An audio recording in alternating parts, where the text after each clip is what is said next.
Alright, here we are in study 4 of Galatians. Today we're going to be in chapter 1, verse 16b to 24. So we're going to finish chapter 1 today.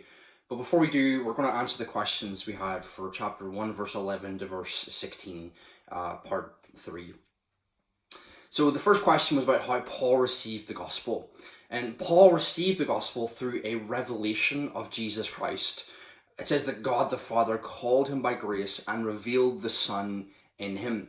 Now, what does this mean? And is that what's happened to us? Is that how we became Christians?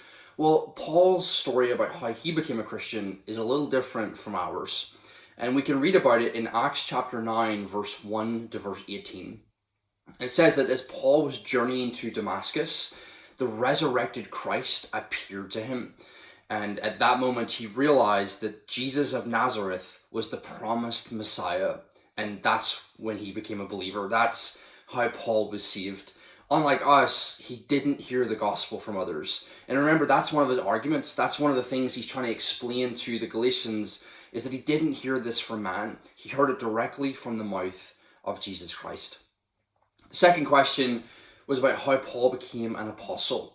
And it says that God chose Paul to be an apostle before he was even born. When he was saved, God told another Christian that his plan was to send Paul to the Gentiles. You see that in Acts 9, verse 15. So what we see here is that Paul's apostleship is legitimate and that no one but God commissioned him for this office.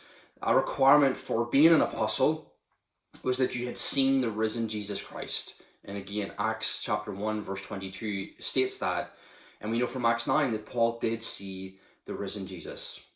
The third question was about why it was unlikely that Paul would become a Christian. The first reason was because Paul was violently persecuting the church. He was directly opposed to the gospel and to the Christians. Some verses to help you see that is, again, Acts chapter 7, verse 58 to chapter 8, verse 3. Acts chapter 9, verse 1 to 2. 1 Corinthians chapter 15, verse 9. Philippians chapter 3, verse 6. And 1 Timothy chapter 1, verse 13 to verse 15. Second, he was advancing and making progress within Judaism. He was making a name for himself. He was becoming a person of influence and authority within Judaism, and so there was no real incentive to leave. And third, he was passionate about what he believed, and he was convinced that it was the true way to God. So, though it seemed extremely unlikely, if not impossible, for a man like Paul to convert to Christianity, God, in his power and grace, broke through into his life. And though you and I did not receive direct revelation from God in this way, and instead we received it and we were taught the gospel by others, yet there still needed to be a miraculous act of grace from God to open up our blinded eyes to see the beauty of the gospel. We call that today conviction, the Holy Spirit bringing conviction upon a person. So now we're going to be finishing chapter 1, questions for chapter 1, verse 16b to 24.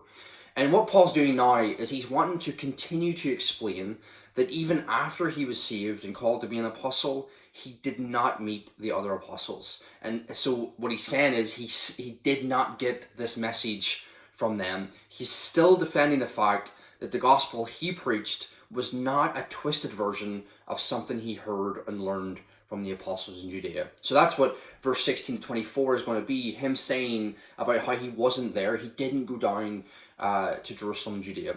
So question 1, how long after Paul was saved did he go to Jerusalem? Verse 16 to 20 will give you that.